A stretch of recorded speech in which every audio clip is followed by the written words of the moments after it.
ডাল ছিল মটর ডাল সকালে। দেখো পটল দুটো কেটে নিয়েছি বড় বড়, আর একটা আলু নিয়েছি। এখানে টমেটো নিয়েছি, কাঁচা লঙ্কা আর আদা, এটা পেস্ট করে নেবো। ডালটাকে পেস্ট করে নিই। এই দেখো ডালটা পেস্ট করা হয়ে গেছে। লবণ দিয়ে দিলাম, হলুদ দিয়ে দিলাম। ডালটা পুরো মিহি করে করতে হবে, পুরো মিহি করেছি। কড়াইতে তেল দিয়ে দিলাম।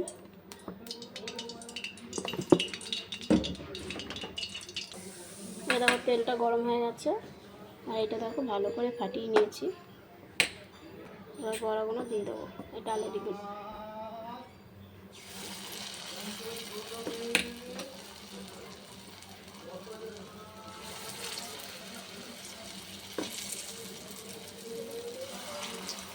ফুলে উঠেছে।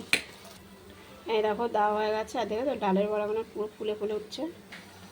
এই দেখো এক পিঠ হয়ে আসছে।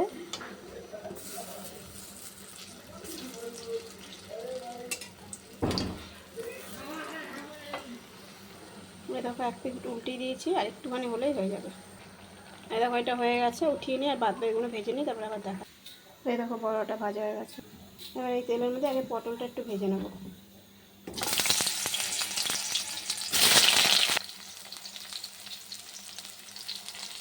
একটু নুন দিয়ে দিলাম, একটু হলুদ দিয়ে দিলাম।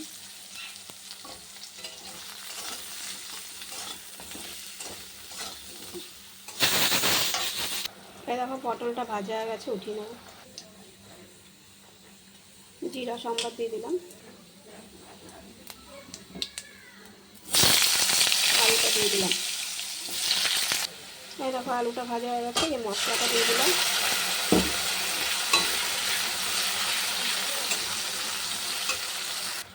এই দেখো মশলাটা দিয়ে তেল বেরিয়ে গেছে। হলুদের গুঁড়ো দিয়ে দিলাম, জিরার গুঁড়ো দিয়ে দিলাম। কালারটা এমনি লাল হয়েছে, আর কাশ্মীর লঙ্কার গুঁড়ো দেবো না। কাঁচা লঙ্কা আর টমেটো লাল হয়ে গেছে।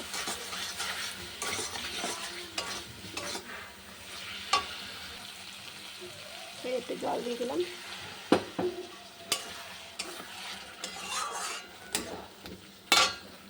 এই দেখো মশলাটা অনেকটা কষানো হয়ে এসছে, আর একটু হবে। এই পটলগুলো দিয়ে দিলাম।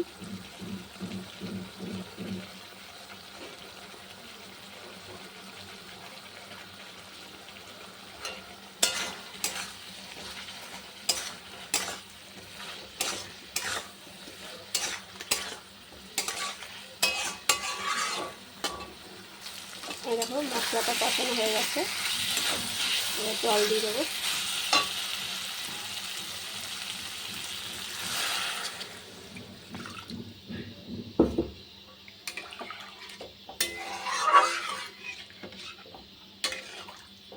এবার ঝোলটা ফুটুক। এই দেখো ঝোলটা ফুটে এসছে, দেখি আলু সিদ্ধ হয়েছিল। আলুও সিদ্ধ হয়ে গেছে। এই ডালের বড়াগুলো দিয়ে দিলাম।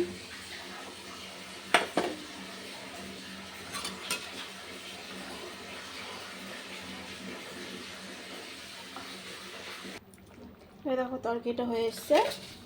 এবার একটুখানি চিনি দিয়ে দিলাম। গরম মশলা দেবো না, গরম মশলা কেউ খেতে চায় না। একটুখানি ঝোল নামিয়ে দেবো, তাও টেনে যাবে। এটা এবার নামিয়ে দেবো। এই দেখো আমার রান্নাটা পুরো কমপ্লিট। ঝোল তো রাখলাম, জানি না টেনে যেতে পারে। তোমরাও এরকম করে বানিয়ে খেয়ে দেখো, ভালো টেস্টি হয়েছে ঝোলটা। তোমরাও এরকম করে বানিয়ে খেয়ে দেখো।